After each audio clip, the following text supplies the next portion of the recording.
नमस्कार दोस्तों, मेरे YouTube चैनल शिक्षा में आपका स्वागत है। आज हम अलंकार के अंतर्गत अर्थ अलंकार। अगर आपको मेरी यह वीडियो पसंद आती है तो मेरी वीडियो को लाइक और ज़्यादा से ज़्यादा शेयर कीजिए। अगर आपको इसका PDF चाहिए तो नीचे डिस्क्रिप्शन में इसका PDF मिल जाएगा। तो चलिए शुरू करते हैं। अर्थ अलंकार, जहाँ काव्य में अर्थ के कारण आकर्षण उत्पन्न होता है उसे अर्थ अलंकार कहते हैं। अर्थालंकार के भेद। सबसे पहला अलंकार हम उपमा अलंकार करते हैं। जिस काव्य पंक्ति में किसी जग प्रसिद्ध वस्तु या व्यक्ति की तुलना सामान्य वस्तु को अच्छा बताने के लिए असामान्य वस्तु से की जाती है वहाँ उपमा अलंकार होता है। अर्थात दूसरे शब्दों में हम कह सकते हैं, जब दो वस्तुओं में अलग होते हुए भी उनकी आपस में समानता का वर्णन किया जाए तो वहाँ पर उपमा अलंकार होता है। उपमा अलंकार के 4 अंग होते हैं, यानी 4 उसके पार्ट्स होते हैं।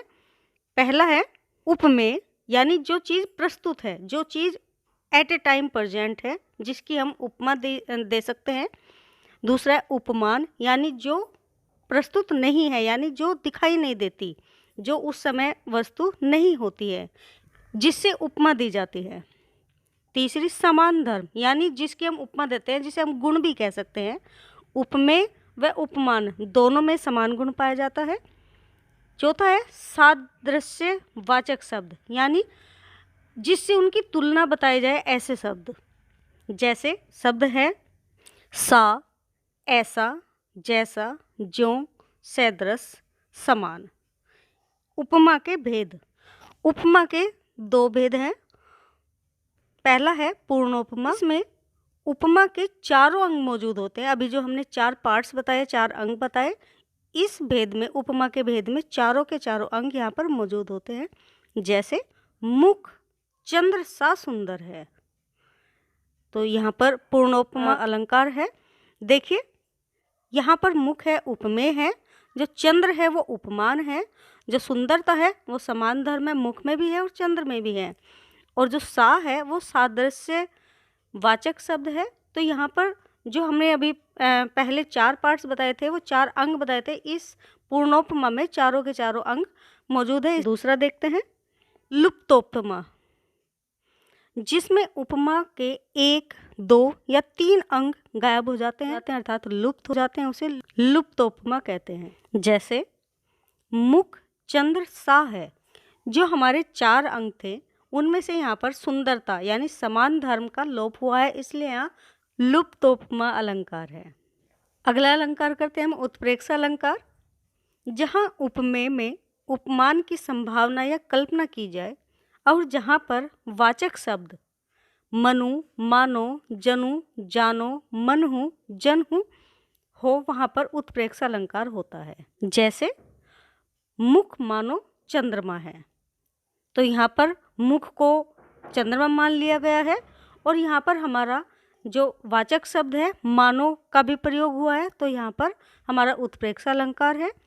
जैसे एक अन्य उदाहरण, कहती हुई यों उत्तरा के नेत्र जल से भर गए, हिम के कणों से पूर्ण मानो हो गए पंकज नए, तो यहाँ पर मानो का प्रयोग हुआ है, इसलिए यहाँ पर उत्प्रेक्षा अलंकार है।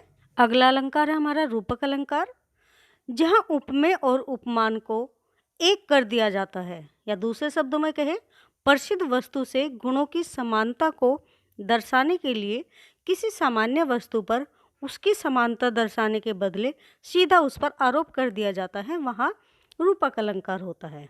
जैसे मुख चंद्र है, यहाँ मुख और चंद्र को एक किया गया है, इसलिए यहाँ पर रूपक अलंकार है।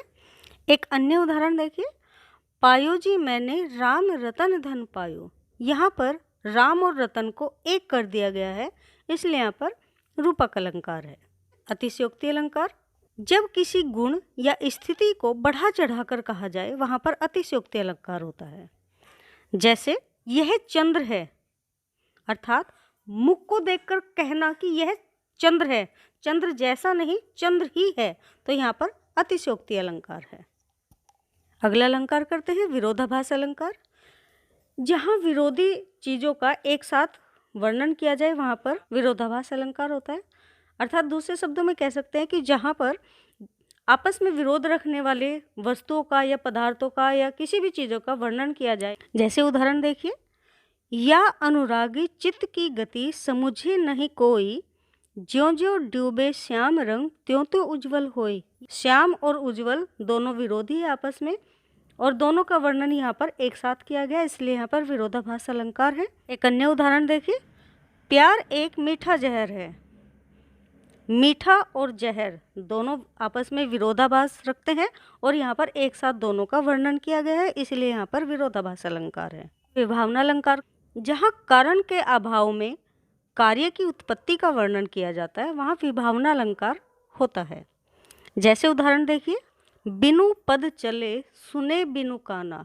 यहाँ पर बिना पैरों के तो चला जा रहा है और बिना कान के सुना जा रहा है, तो यहाँ पर विभावना अलंकार है। भ्रांतिमान अलंकार, भ्रम से किसी और वस्तु को कोई और वस्तु मान बैठना भ्रांतिमान अलंकार होता है। जैसे उदाहरण देखिए इसका, रस्सी को सांप समझ लेना, यहाँ पर भ्रांतिमान अलंकार है। कोई व्यक्ति आ रहा है अंधेरे में, उसने कोई कुछ देखा और उसको सांप समझ लिया, जब रोशनी में देखा तो वो वहाँ पर रस्सी मिली, इसलिए रस्सी को सांप समझना उसको भ्रांति हुई, तो यहाँ पर भ्रांतिमान अलंकार है।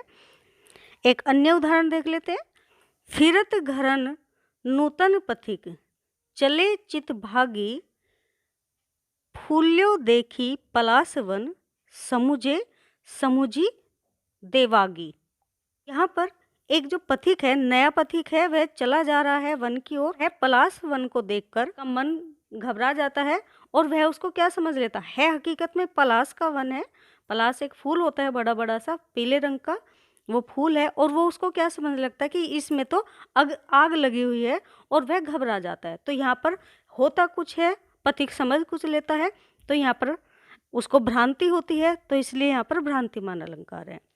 हमारे यहाँ अलंकार समाप्त होते हैं। अगर आपको मेरी यह वीडियो पसंद आई तो मेरी वीडियो को लाइक कीजिए, ज़्यादा से ज़्यादा शेयर कीजिए, और मुझे कमेंट करके बताइए कि आपको यह वीडियो कैसी लगी। और अलंकार के विषय में अगर आपका कोई भी प्रश्न है तो प्लीज़ मुझे कमेंट करके बताइए। धन्यवाद।